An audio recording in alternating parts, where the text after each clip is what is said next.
So, on December 26th, 2017, I download VRChat, and boy did I do something stupid with a bunch of other people.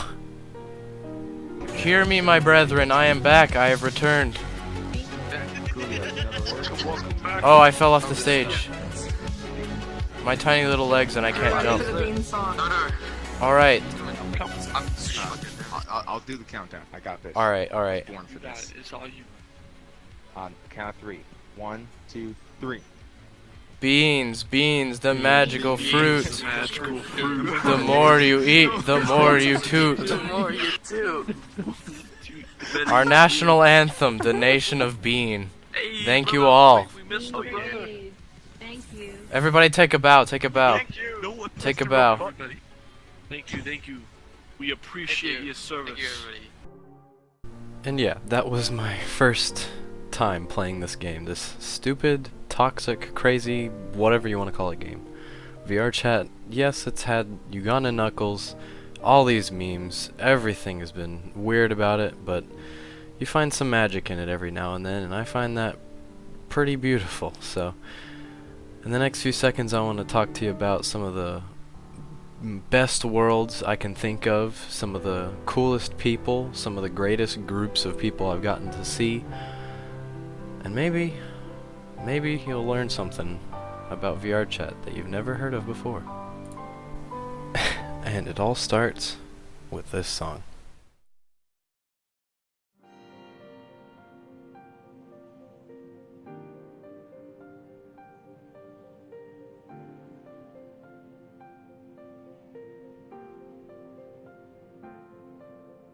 Cains Salvation, a song from the Nier Automata soundtrack, a game I've never played personally, but I've heard great things about it.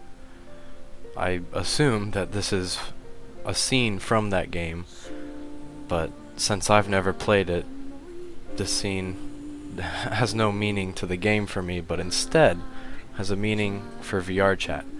Now, I've spent a lot of time in this world, with friends, by myself, reflecting and talking and doing the like that you do on VRChat. I've spent some good times in this world right here. I just find it to be so stunning and well built and well put together, and it's amazing. But whoever made it escapes me, but they did a great job. But I find myself coming back to this world every time that I come to VRChat. I take my breaks, I come back, and I never forget about this world because it has so much deeper meaning to me than any of the others. Not even the ones that I've made myself, which you'll get to see later on in the video, but yeah, this one's a pretty great one.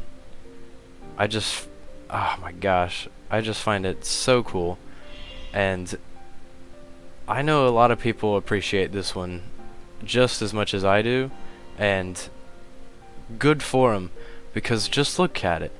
The particles in the air, flowers on the floor, so it's just so great. Oh my gosh. But, okay. Off of the sappy stuff, onto the new stuff. Along the line of friends that I've made in this game, I made a lot of them in this world right here. This is VRChat's infamous Never Have I Ever world. Every time you have done, I don't know how you play Never Have I Ever. Honestly, I just made friends here. But you move across the white lines every time you either lose or win. I forget which one it is.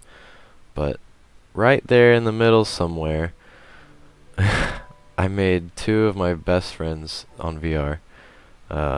Mark and Nimrod. They're really cool people, and we went on to make a Discord server and play Minecraft a lot and all these different things afterwards. I honestly wish I would talk to them more, but you know, you live and you learn. But on to the next world.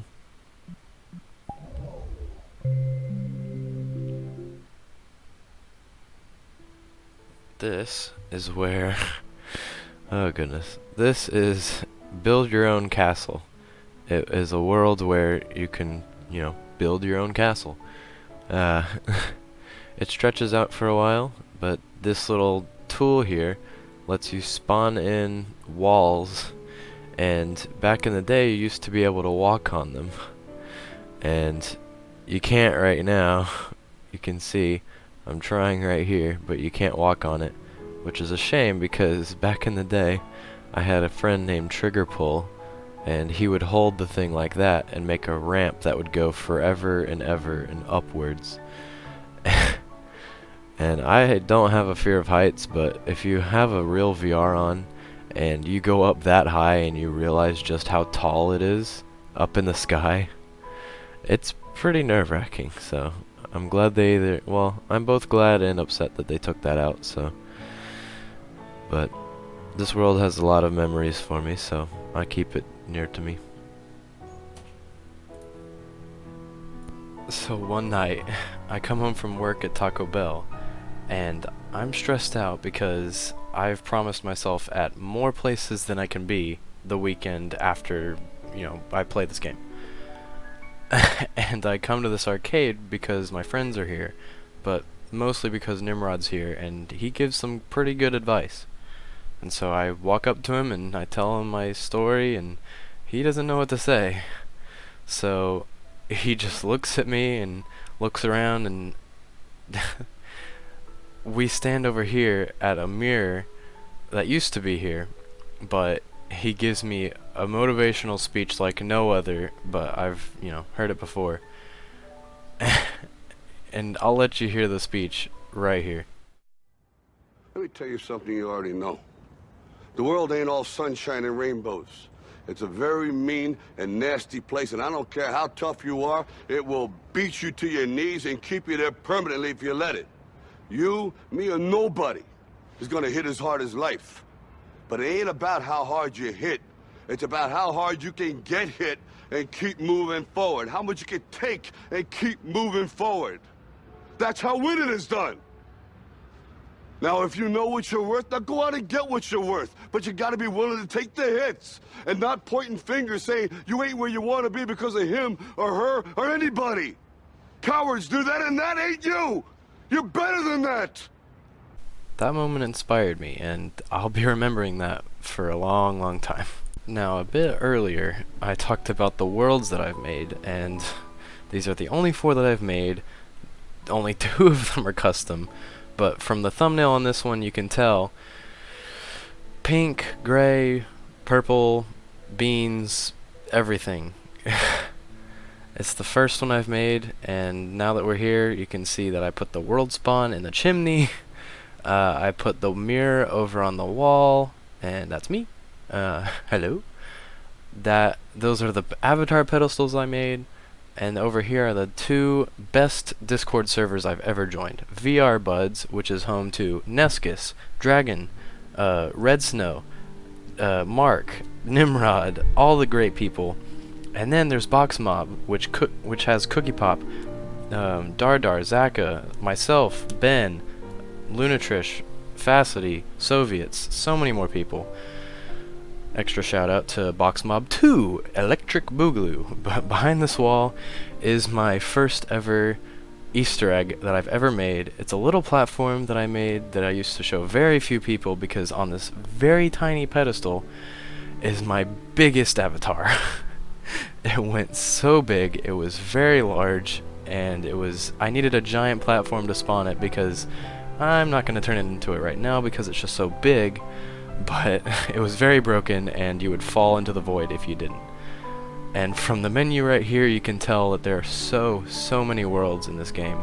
This is one of my earliest friends. His name is Zaka, and he is amazingly talented with all this 3D modeling stuff.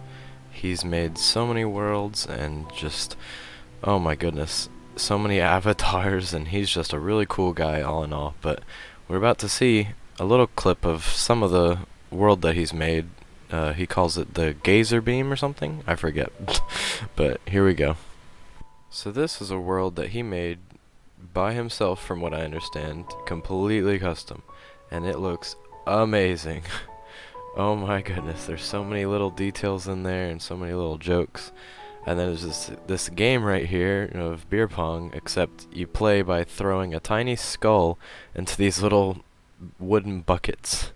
And it's so funny because the physics and mechanics of it are so off, but it's fun to play either way because it's just as impossible as regular beer pong. So, and then you're able to cheat like that. So, but I really liked touring this world with him, and I'm glad that I got to see him. Another friend that I've made, his name is Darcy, and right now I'm talking to him while my friends Shane and Awesome Joe do their 24-hour stream, which they didn't succeed, but they got 11 hours in, so congratulations to them. Shane will be doing the maid challenge sometime soon, but I think I put it best when I said it like this. Holy crap. Awesome Joe, what the heck? See, this kind of stuff, you can't find it anywhere else. A tiny yellow cat girl spewing a giant laser beam. You can't find that anywhere. You can't find that anywhere but VRChat, you know? That's disgusting. Yeah, you usually keep a lot of people's stuff out there, because I said it's... I knew that's what you like. Doesn't matter what kind of card you have, it seems to always get fucking drained anyway. Yeah. You have been burned.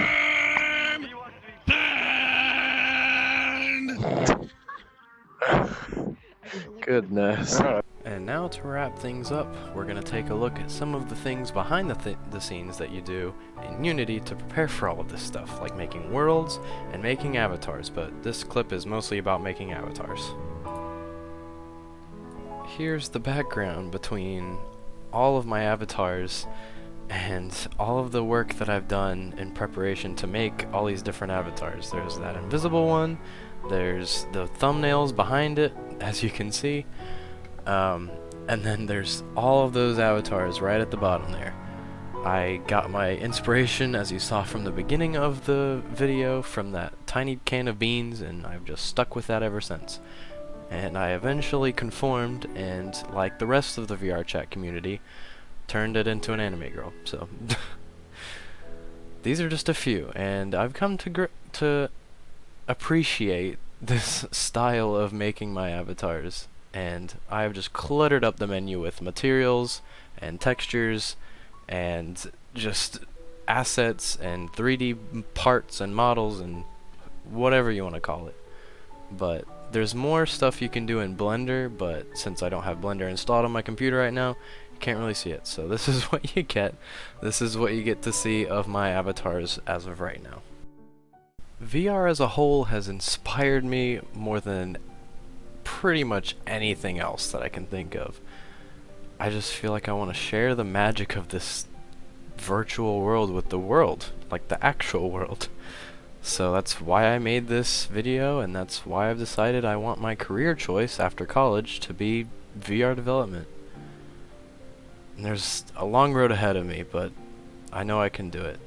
Thank you.